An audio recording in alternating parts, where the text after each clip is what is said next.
Hi students, तो एक बार फिर से आप सभी का स्वागत है आपके अपने चैनल पर जिसका नाम है साइंस सेतु।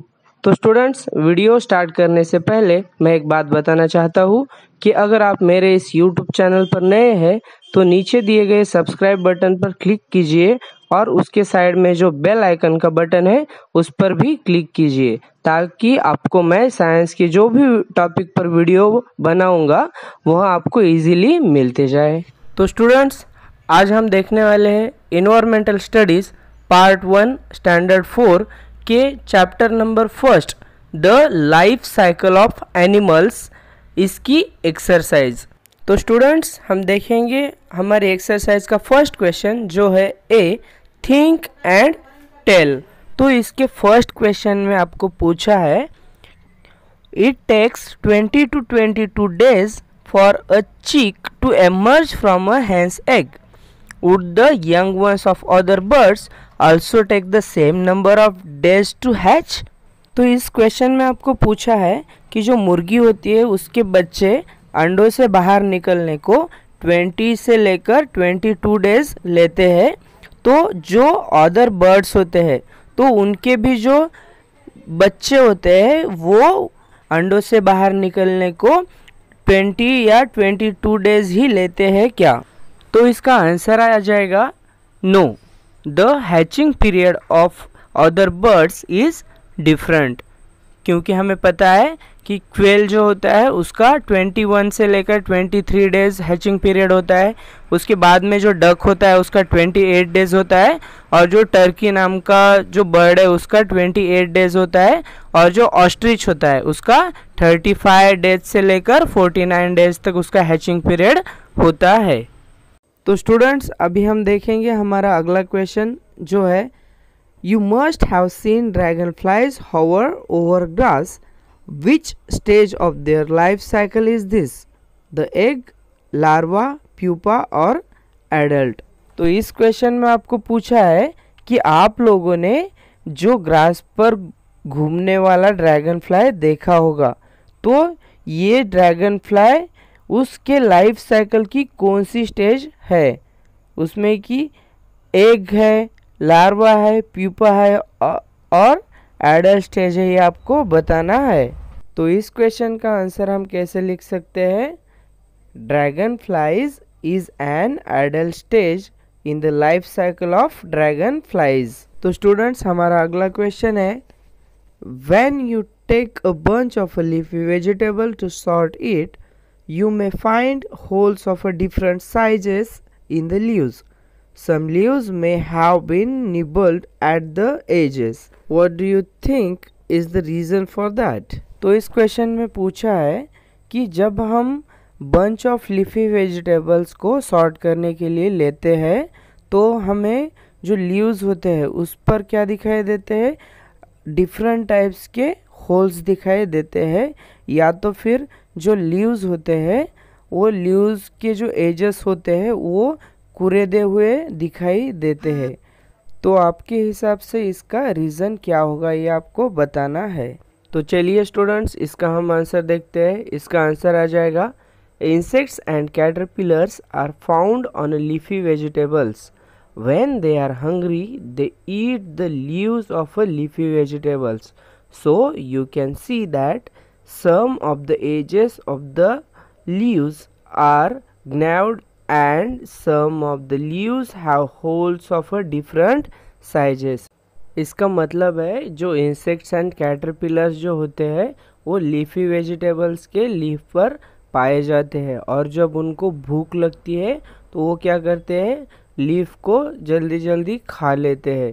तो इसकी वजह से हमें जो लीफ होते हैं उसकी जो एजेस है वो कुरेदे हुए दिखाई देते हैं, और जो दूसरे लीफ होते हैं तो उस पर डिफरेंट टाइप्स के होल्स हमें दिखाई देते हैं। और स्टूडेंट्स, आपको ये आंसर अगर लिखना है तो आप ये वीडियो पॉज करके भी आंसर लिख सकते हैं, या तो इस वीडियो की स्क्रीनशॉट भी आप निकाल सकते हैं। तो चलिए स्टूडेंट्स, हम देखते हैं हमारा अगला क्वेश्चन जो है When you sell peas, you sometimes see tiny green living things inside the pod. Which of the four stages of the life cycle of an insect are they? तो इस क्वेश्चन में आपको पूछा है जब हम मटर की पॉड छीलने लगते हैं तब कभी कभी उस पॉड में छोटे छोटे जीव जंतु दिखाई देते हैं, तो वह जीव इंसेक्ट की लाइफ साइकिल के कौन सी स्टेज में होते हैं? तो इसका आंसर आ जाएगा, देखो, the organisms found in pea pods are in caterpillar stage of the insect. यानी कि जो इंसेक्ट हमें पी पॉड्स में मिलते हैं वो कौन सी स्टेज में होते हैं? वो कैटरपिलर स्टेज में होते हैं। तो चलिए स्टूडेंट्स, हम देखते हैं हमारा अगला क्वेश्चन जो है बी, आंसर इन ब्रीफ। तो उसमें का फर्स्ट क्वेश्चन जो है why must the hen sit on her eggs. तो इसमें हमें बताना है कि जो हैन होती है उसको अपने अंडों पर बैठना ही क्यों पड़ता है। तो इसका आंसर आ जाएगा, देखो, अ हैन lays eggs, warmth is necessary for the chicks to grow inside the eggs. So after laying them, the hen sits on the eggs to keep them warm. इसका मतलब जब hen eggs देती है तब गर्मी उन अंडों के लिए चाहिए होती है, क्योंकि वो अंडों के अंदर जो चिक्स होते हैं उनकी ग्रोथ गर्मी से अच्छी होती है।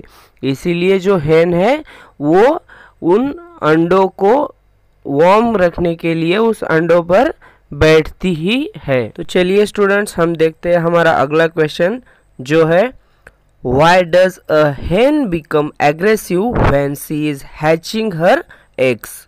तो इसका आंसर आ जाएगा when a hen is hatching her eggs she become aggressive for fear of their safety. तो इसका मतलब है जो हैन होती है वो अपने एग्स की सेफ्टी की वजह से एग्रेसिव हो जाती है। तो चलिए स्टूडेंट्स, हम देखते हैं हमारा अगला क्वेश्चन जो है which are the 4 stages of the life cycle of a butterfly.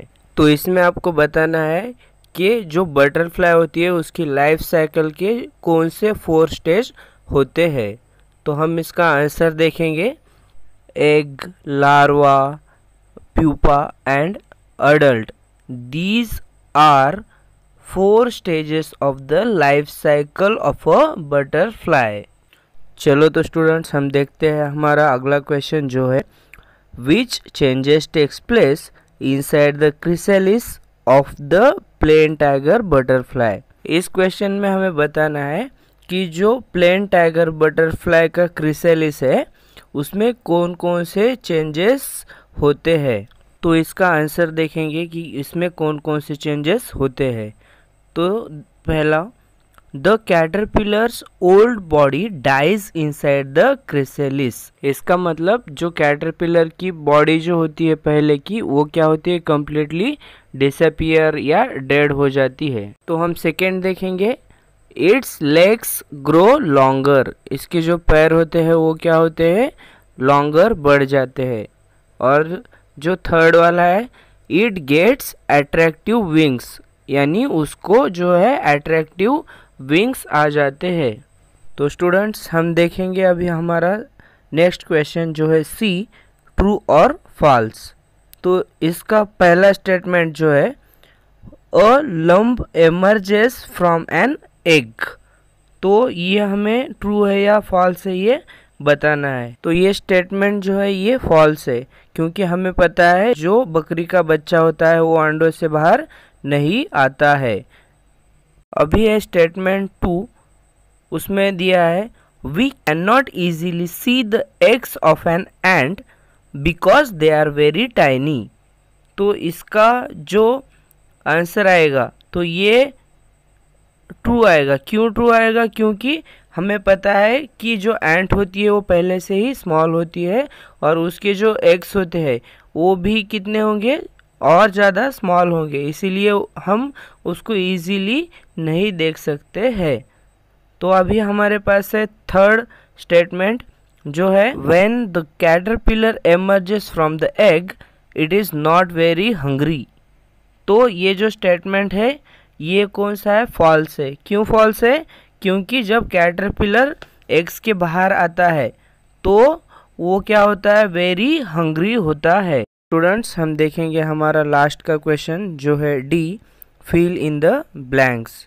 तो उसमें का first fill in the blanks है the female butterfly lays dash dash on the leaves of a plant. तो इसका आंसर क्या आ जाएगा? The female butterfly lays eggs on the leaves of a plant. अभी लास्ट सेकेंड वाला देखिए, the larva of a butterfly is called a dash dash. तो इसका आंसर क्या आ जाएगा?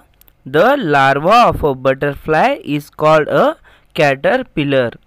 तो स्टूडेंट्स, ये थी हमारी एनवायरमेंटल स्टडीज पार्ट 1 स्टैंडर्ड 4 के chapter first the life cycle of animals की एक्सरसाइज। अगर यह वीडियो आपको पसंद आती है तो प्लीज़ इसे लाइक कीजिए, कमेंट कीजिए और अपने दोस्तों के साथ इसे शेयर करना ना भूलिए।